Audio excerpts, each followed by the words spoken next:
பச்சை சுண்டைக்காய் குழம்பு வைக்கலாம்.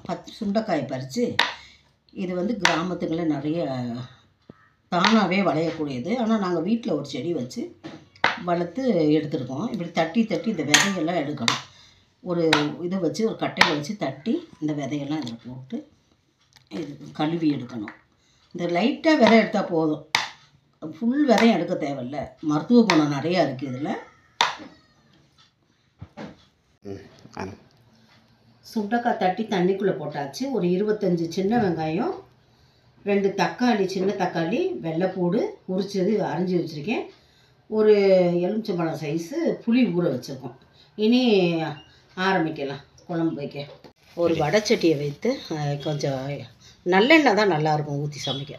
நல்லெண்ணெய் ஊற்றி முதல்ல இந்த சுண்டைக்காயை புழிஞ்சு கொஞ்சம் எண்ணெய் ஊற்றி வதக்க ரொம்ப நல்லா டேஸ்ட்டாக இருக்கும். சில பேர் அப்படியே முழுசாகவே குழம்புல போடுறாங்க. இது கொஞ்சம் எண்ணெயில் போட்டு வதக்கி போட்டால் கொஞ்சம் நல்லாயிருக்கும், டேஸ்ட் நல்லாயிருக்கும்.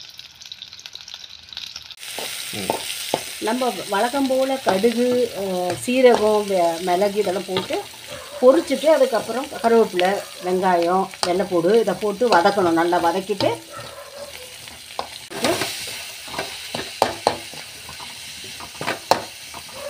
தக்காளி வதங்கட்டும். கொஞ்சம் மல்லித்தூள் இதில் எடுத்துக்கிறேன், கரண்டி எடுத்துக்கிறேன். மல்லித்தூள், கொஞ்சம் மஞ்சத்தூள், கொஞ்சம் காரத்துக்கு தகுந்த மிளகாத்தூள்,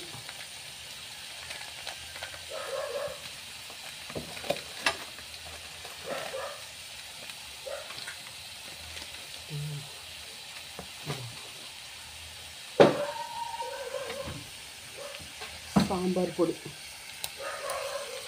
வத்த குழம்பு எந்த குழம்பு வச்சாலும் கொஞ்சம் சாம்பார் பொடி போட்டால் கொஞ்சம் நல்லாயிருக்கும். புளிக்குழம்பு, வத்த குழம்புக்கெலாம் வந்து கொஞ்சம் சாம்பார் பொடி போட்டால் தான் டேஸ்ட் நல்லாயிருக்கும். 2 ஸ்பூன். நான் இப்படி தட்டணுன்னு நிறுத்திடுறேன். நான் இப்போ பார்க்கலாம் குழம்பு எப்படி இருக்குன்ட்டு. சூப்பராக வந்திருக்கு. கொஞ்சம் பெருங்காய பொடி போட்டு போட்டுட்டு நான் உப்பு ஏற்கனவே வதக்கும் போதும் வெங்காயக்கும் சுண்டைக்காய்க்கும் போட்டிருக்கேன். பத்தலைன்னா கொஞ்சம் போட்டுக்கோங்க. உப்பு நாங்கள் எப்பவுமே குறைச்சி தான் சாப்பிடுவோம். வேணுன்றவங்க உப்பு போட்டிருக்கேன். அவ்வளோதான், முடிஞ்சு. எண்ணெய் பிரிஞ்சு வந்துடுச்சு. இனி வெள்ளை சாதத்தில் சாப்பிட்டா சுட சுட நல்லா இருக்கும்.